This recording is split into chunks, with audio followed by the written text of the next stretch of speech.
I'm Dr. Sheila Nambudiri. I'm working as a clinical professor in the Department of Pediatric Genetics at Amrita Institute of Medical Sciences, Cochin. One of the main reasons is the positive consanguinity. There is a lot of people who marry blood relatives, and it is very prevalent in certain parts of India, especially in southern parts of the Kerala, and also in southern parts of the Kerala and northern parts of the Kerala. And the other places where the consanguinity is very prevalent is one is in the Karnataka and also in the Tamil Nadu and Andhra Pradesh. So whenever the people marry first cousins or even distant relatives, what happens is the chance of them to share the defective genes that goes up. So there is a high chance for them to have children with genetic disorders. This is one of the reasons. Once you have a concrete diagnosis, then only you can offer prenatal diagnosis for this couple. If they have one child who has a genetic disorder for which there is no treatment is available, the parents will be extremely upset. And another thing is they have been going from post to pillar for having a diagnosis, and they have a real guilt in their mind, because once they go to many hospitals, what happens is they know that it has been branded as a genetic disorder, so they think that they have given a defective gene to their child. So they want to know, and we should communicate with them saying that we are all human beings and we will all be having defective genes in our body, and it is not their fault. And this takes off the guilt part from their mind, and definitely it is extremely important for them to have a concrete diagnosis, so that at least they need not run around and they can do what is useful for their child. Even though people have a belief that there is no treatment aspect which is available for genetic disorders, currently there are certain genetic disorders for which treatment options are very popularly available. One is lysosomal storage disorder, for which enzyme replacement therapy is available. Currently we are treating 11 patients with lysosomal storage disorders in our own department. And there are certain disorders, something like cystinosis, metabolic disorders, definitely they have treatment options if they have been diagnosed at an early stage. And so it's extremely important to make a diagnosis at a very early stage so that the complications can be prevented. Okay. I have been working as a pediatrician for 12 years, and then I got interested in genetics. I had my postgraduate training in genetics from University of Glasgow from Scotland, and came back and started this department in 2005. So this department has been there for the past 11 years, and I'm extremely happy that now we are able to help families with genetic disorders, mainly from the point of view of making diagnosis and also for prenatal diagnosis. So this is our main agenda, and now I am also happy that many patients are being referred from all throughout Kerala, not from Kerala alone, from other neighboring states and also from abroad. And in Kerala, what happens is the people are very much health conscious, and there are many self-referrals are also coming, because now people are also getting very much aware of the genetic disorders and the need for making diagnosis at an early stage. Yeah. My main area of interest is skeletal dysplasia. So here what happens is these are the group of patients who have short stature and who are having curved bones, and those who have difficulties in using those who are having mainly the short stature and curvature of the bones.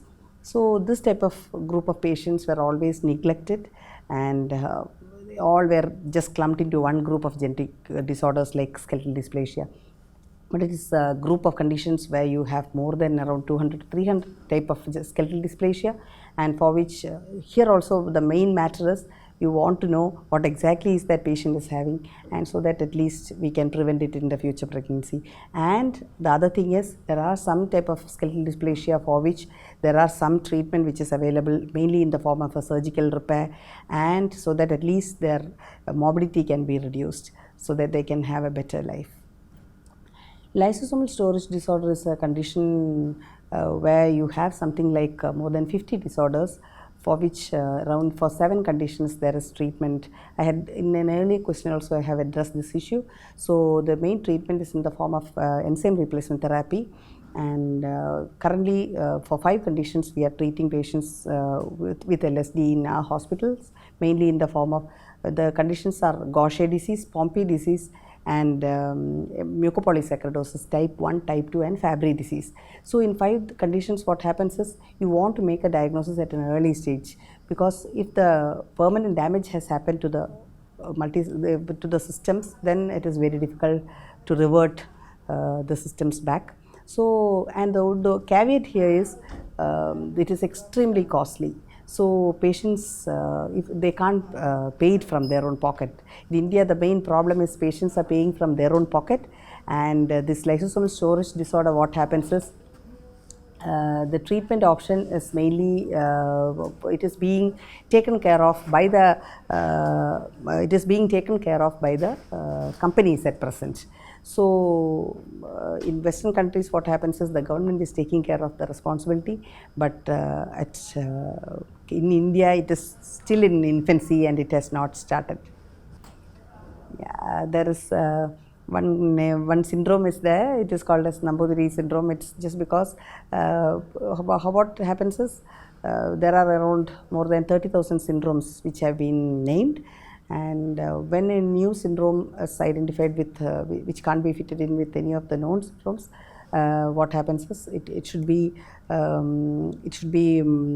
we should publicize it in an international journal, and it should be presented in an American Journal of Human Genetics meeting, where the experts will be assessing whether it is a completely unknown syndrome, and then at some point of time that syndrome will be included into the London Dysmorphology database. So this type of 2 patients had come so many years back from northern part of Kerala.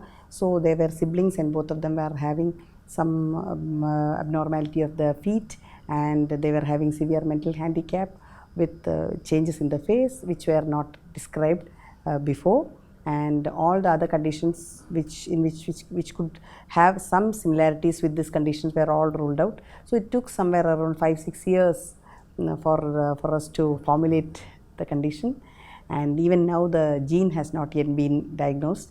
So we are in the process of identifying the gene which is responsible for this condition.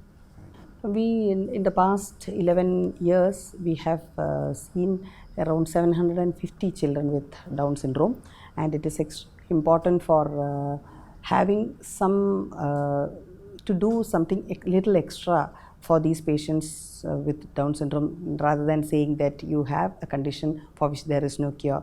So even the families are so upset. So we wanted to go a little ahead, and we wanted to have a support system or support group, so that the parents can have a helping hand from the other families who have gone through the same situation and how they have coped up in such situation. So it is named as Pratyasha. The meaning in Malayalam is something to look forward to.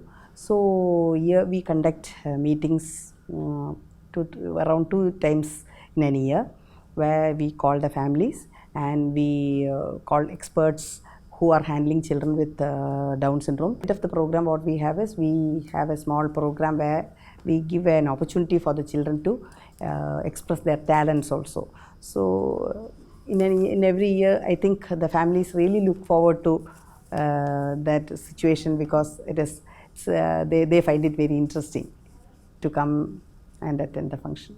It's a very important question which I wanted to address, because in many situations where a child has a multiple anomaly, what happens is it's always written as multiple anomalies. There is no, in that way it is not going to be advantageous at all once the family comes back to see a geneticist, because we don't know what exactly the other child had. So if a child has a very severe abnormalities, definitely that child should be shown to a pediatrician, and all the genetic the features which you can see from outside should be documented, and everybody has a smartphone. So we should always take a photograph of the child and an X-ray.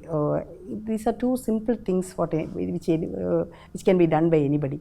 So these things will help a lot, because rather than saying that this child had an abnormality of the hand, if you can see it in a photograph, or if you can see what exactly was that in an X-ray, so this will be helping the geneticist in making a diagnosis in many situations, and mainly in skeletal dysplasias. And it is always advisable, whenever you don't have a diagnosis, it is always advisable to store a sample of EDTA blood sample to be stored for future DNA studies. If at some point of time, if we need, it will be very useful.